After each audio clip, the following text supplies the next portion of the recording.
Oh.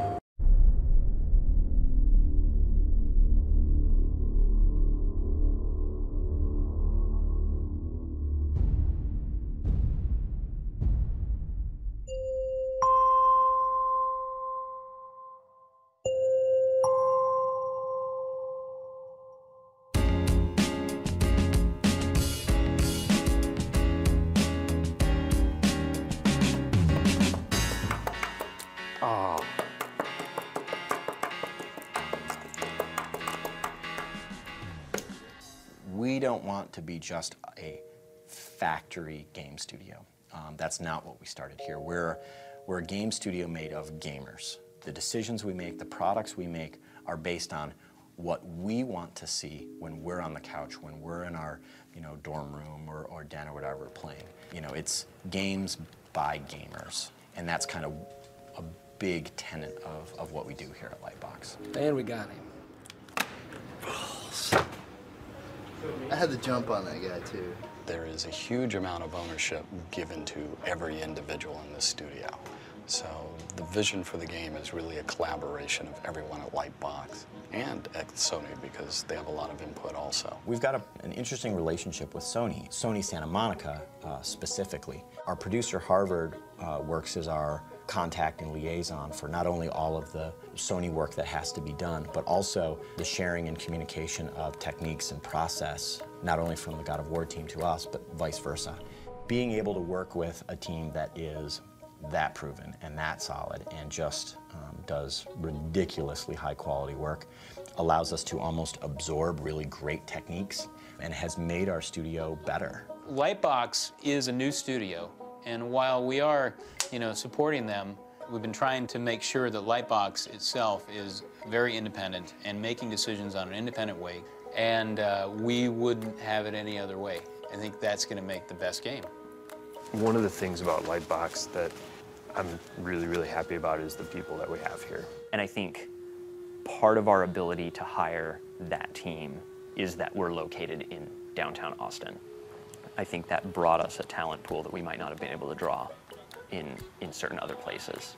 It's a fun city, it's a cool city, and people have fun living here. I see the quality and the diversity and the strength of the work that the team's doing, and it's like the energy of the city. It's fueling them, and that's good for the game. There's something liberating and re-energizing about joining a startup. You never drop into second gear. It's just go. Decisions are made and you move forward. Lightbox, as cheesy as the metaphor sounds, they love to shoot from the hip. He can't play against this. Hell no.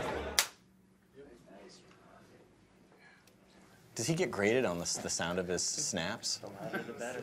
Starhawk is the spiritual successor to Warhawk. It was a really successful multiplayer-only game. We wanted to change things up a bit. It has a single-player campaign. That's where our character Emmett Graves comes in. He and his brother, a family operation, had a rift claim out in a distant planet. As is unfortunate and common in the frontier, an outcast warband rolled in and destroyed their extractor, and the rig exploded. As what happens with exposure to rift energy, both brothers were directly exposed. It's incredibly painful for Emmett, and now he bears the mark, the brand of an outcast warrior, and he became outcast himself. And so Emmett ended up being almost like a hired gun, like a gunslinger. So we have a Wild West situation happening out on the fringes of space. So we put those things together and we say, we feel like we're in a good position as a team and in terms of where the market for shooters is at right now, for us to do a game that's not super linear, that gives the player more empowerment to approach situations the way that he wants to approach them. The build and battle system is one part of doing that. The thinking behind build and battle is, in any shooter, you would go to your inventory and pull out a weapon, a pistol, a rifle, a rocket. Each one of those weapons has a specific role in the battlefield, and the player is required to make moment-to-moment decisions as to which weapon to use. Build and battle takes that one step further. What would happen if the player could pick out a bunker or pick out a device that would spawn hawks? That's where we started to come in with these drops, right? These are enormous building drops, and what happens is they have huge cargo crates up in space that they can literally drop on a single spot on the ground, and you can see these buildings And you have a structure that was built in real time, not turn-based or anything like that. And then boom, there it is. Running around, shooting, but being able to build things while you're doing all this is really dynamic, and it makes for a very exciting experience. It allows the player, within a very fast-paced game, to build the level the way they want to solve a mission. When the camera pans back and you see all the structures you built, it's almost like, yeah, that was my town. I built that. Oh, and I remember the battle over there. Fun.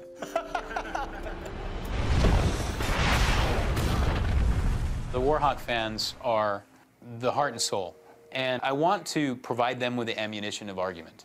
So when they get their buddies that go pick up some other shooter or something like that, I want them to be able to go like, yeah, but can you do this? And have you tried that? And really give them the opportunity to be proud of the game they're playing and want to show it off to their friends just because it's freaking cool. And I think that's what we're trying to create from a community standpoint, is that kind of pride of ownership, in a sense. The work that's been done in the past year, it kind of blows my mind. Like, it's such a great, I don't know, I'm kind of belaboring the point in a very inarticulate way. It's pretty rad. I'm really proud of our team. I'm taking this one. He's not taking it. Why don't you just touch them all? Fantastic. We don't actually do that.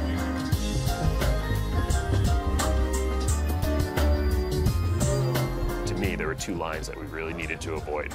And one was the Space Marine line, and the other was the military line.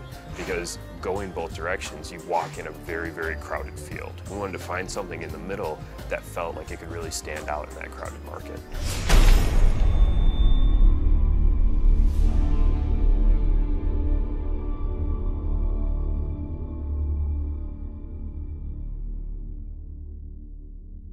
PlayStation